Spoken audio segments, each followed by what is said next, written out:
le bilan ne réalise pas le patient. Pardon. Le bilan ne réalise pas le bilan.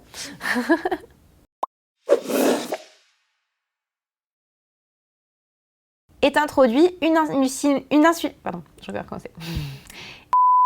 Je sais très bien que les gens me disent quand tu fais court, t'as pas la même voix qu'en temps normal. En temps normal, ça va beaucoup trop vite les mots dans ma tête.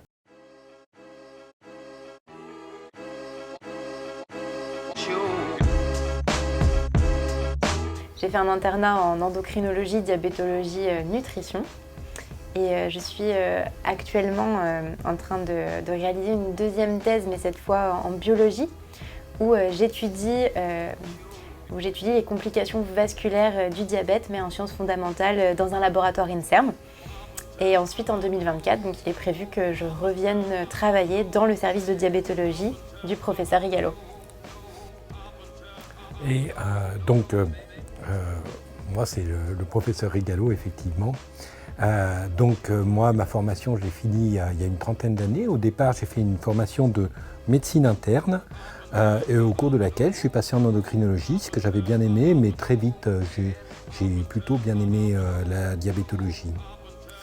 Au cours de cette formation, je me suis formé essentiellement à Bordeaux, mais je suis allé aussi une année à Lyon, une année à Marseille, une année à Lausanne, en Suisse, notamment pour faire de la recherche.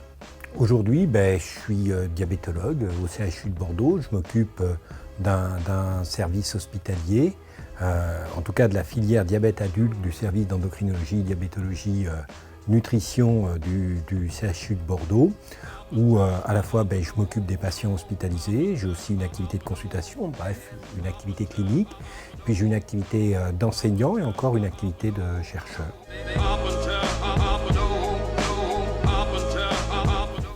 Moi, j'ai choisi donc la spécialité endocrinologie, diabétologie, nutrition, plus particulièrement pour l'aspect diabétologie, nutrition, parce que j'avais envie d'avoir une spécialité où il y a un suivi de la maladie chronique. Quand on diagnostique un diabète à un patient, ensuite, c'est pour la plupart du temps, hormis les diabètes gestationnels, pour toute sa vie, et donc on va vraiment suivre le patient.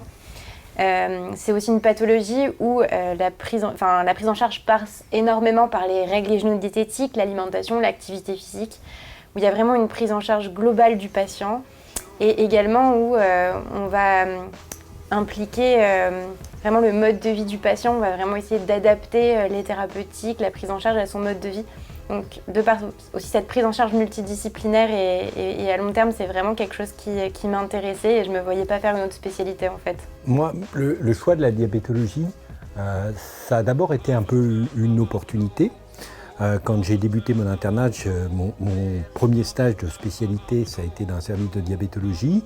Et à l'époque, j'avais un patron qui s'appelait Monsieur Jean, qui suscitait l'enthousiasme par son intérêt, la qualité de sa formation, la qualité des diagnostics qui étaient faits et qui étaient assez inspirants. Et après, cette spécialité m'a aussi beaucoup plu à cause d'une qualité cachée qu'elle a, qui est que les gens pensent qu'on s'occupe que d'une seule maladie, mais en fait, on est amené à des situations extrêmement variées. Avoir des gens en bonne santé, des gens malades, avoir des jeunes, des vieux, avoir des femmes enceintes, par exemple. Et au bout du compte, donc, la variété est intéressante. C'est quelque chose que j'ai débuté en fait dès le plus jeune âge, puisque à l'université où j'ai effectué mes études, dès la deuxième année, j'ai fait partie du tutorat pour encadrer les étudiants de première année, et c'est une expérience que j'avais adorée. Bon, c'était en génétique à l'époque, il n'y avait pas de cours de diabétologie, et c'est vrai que du coup au cours de mon internat, j'ai eu envie de débuter un parcours hospitalo-universitaire, d'où cette deuxième thèse en cours de préparation, donc avec la triple casquette clinicien, chercheur et enseignant. Donc je débute cette année, après mon diplôme en novembre dernier, la formation. Et donc c'est quelque chose que j'aime beaucoup et que j'espère avoir la chance de pouvoir continuer dans les prochaines années.